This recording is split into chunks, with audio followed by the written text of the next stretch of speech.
All right, we live. All right, today on the OG Experience, we got a special guest today, Mr. Maurice Peanut King. Anybody in Baltimore will recognize the name, um, but I'm going to let him introduce himself and some of the things that we got going on and he has going on right now. How you doing today, Mr. King? I'm doing pretty well. That's Hey, what. hey, you said my name is Maurice King. Some people call me Peanut King. And I've been home for 6 months. And during the 6 months, I'm looking at some stuff like right now. I didn't have no idea what I was coming home to. But it's going to take some work. But, I didn't study and got myself together. I can imagine that things going to change after 37 years. Right. And I think we got to do it as a community. I don't know what type of questions you're going to ask personally, Right. but I want to leave it up to you. Okay. Well, before we get all the way started, is there anyone that might be listening, or anybody personal that might be listening or watching that you just want to speak to? Send a shout out to any family, friends, dead friends, anybody. Anybody that listening. Mr. King was introduced to me by my father. My father has a group of friends who are pretty known in Baltimore City, and Mr. King is one of those people. And what I want to do today is just introduce him and all the positive things that he has planned and the things that he's doing going forward. So first of all, I want to send a shout out to my dad, Mr. John McDonald, and also Mr. Dennis Wise, another one of his friends that I've known through the years as Mr. Dennis, another name that people might recognize. My man Garrick G. Collins, who's recovering right now. I always send him a shout out. One of the cats that actually took care of me also over the years. So going forward with his recovery from his illness, I'm always shout him out. And also my mom. Anybody that you would like to give a shout out to, Mr. King? I'd like to give a shout out to the community at large, and specifically the young people who's being affected the most. Right. And hopefully through time we can get this stuff right. Right. I really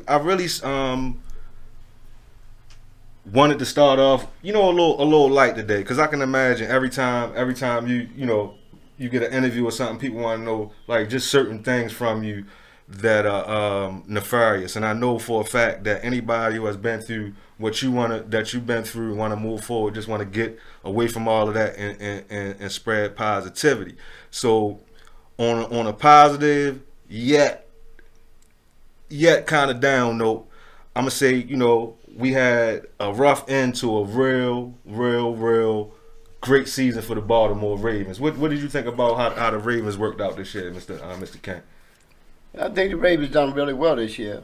To get to where they was at, it was a bad day the last day. Right. But they played well all season, and it was just the wrong time to have a bad day. Yeah. But I am real excited about about Lamar Jackson, man. I'm real excited about having him in Baltimore, kind of like the face of our organization. He almost mirrors our city if you kind of look at him. Yes. The way he looks, the way he plays, Ain't no doubt about it. everything about him embodies what this city's about.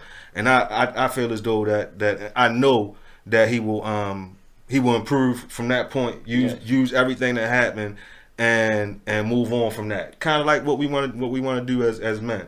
And if anybody see me looking over this way, my usual co-host Flav is over here today. Basically, we all learn from our lessons. Right. That everybody's going to get losses. Right. And through the losses, as long as you can learn from them, as you move forward, you'll get better. Right. And that's no different from Jackson than it is for us in the community. Most definitely. People make mistakes from mistakes. The best thing you can do is try to learn from them so you can move on and not make the mistakes. Right. A better thing to do is try to look at others and learn your mistakes through watching others. Right. That's a better way to do it, but we normally do it the hard way. Most definitely. And while we doing the parallel things, it just kind of made me think, because you probably not real like heavy on that social media thing? Have you gotten into the social media, like the Instagram and the Facebook and things? Because that's a real good way to kind of reach out. Yeah, I and do connect have with people. Instagram and say Facebook. Okay. I haven't. For me to be doing what I'm doing right now, I'm not as heavy into the Instagram thing as I probably should be, because I kind of got a reason to be on there with the things that I'm trying to accomplish. But I'm going to move on. I'm going to push on with that. The reason I said that, man, I noticed a lot of people, right, all season were like really excited.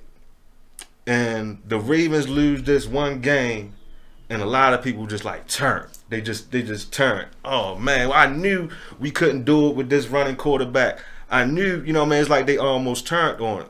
And the parallel that I kind of wanted to use is because I watched your interview, the one that you had with Quick, and it was a real, Okay. it was with GLAAD TV, and it was a real good interview. And it was like certain little spots that I wish that he would have kind of got you to expound on some things. Okay. And the reason I'm using this parallel thing is, for one, I noticed that a lot of what was going on was when you were young, when you were still formulating as a man, and I want to say that's part of the reason why some people kind of like to glorify dope boys, because they're young and they seem to be in control of what's going on or whatever. The parallel I'm making is, at that age, right? This reputation as the man, right? People put that weight on you, but then when you go down, right? When you go down, you get in prison and things like that. It seems as though a lot of that support kind of goes away from a lot of people, and that's kind of what I'm trying to make. Lamar had this superstar season, right? He took us there. He showed us that he had the mind for what he was doing. He had the mind to do it. But as soon as that mistake happens, it seemed like people turn on him. They no longer have faith on. 16 games he did what he did. You know what I mean? In this one game, and you ask me, that wasn't Lamar's fault. There was a lot of coaching errors, and the defense, they played their worst game. So we're not even gonna get into that. But the quarterback, as being the leader, you tend to take a lot of blame from it. You tend to take a lot of blame for what happens to the whole team or whatever. So that's kind of what I was saying. When I'm only using glory days as a point, as a point. I'm not saying to glorify, but when I say glory days, you know exactly what I mean. At the height of what people knew you as. At that height, did you feel as though, because I know you helped a lot of people. I know that because you came from a different, you came from a completely different era than what we're looking for right now. I kind of look at it when I because me not being there, the only thing that I can akin to it is when I see characters like Bumpy Johnson and guys like that who were pillars of it. They were actually pillars of their community. What they were doing, it was almost like what they were doing, even though it was wrong, but it was still almost it was a justification of what was going on, and things were organized to a certain way that it wasn't chaos. Okay, but I'm looking at it a little different than you. Right. It's sometimes when you grow up in a community, Right.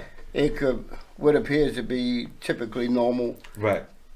Growing up in the hood, as you would say, or something like that, or in the ghetto, or when you underprivileged or something like that. When you're growing up in those situations that what could be typical normal there could be abnormal somewhere else. Most definitely. So when you are selling drugs, breaking law, robbing people, or doing whatever you're doing, that don't mean that back in the day that you wasn't doing this to the community. You was doing this to make ends meet and do what you had to do because poverty was really heavy. Right. Back then. And I wouldn't say that poverty is no different today. I think poverty is worse, even though you make a little bit more money. Right. But I think things, money and what happens in communities have gotten worse today versus yesterday. But in those situations, You just act out with the information you have. Right. So if you have a better education or you know other information, you can make better choices. Right. When you grow up in the street and the street is all you know, you make your choices based on what you know. Right. You know, so I couldn't knock nobody for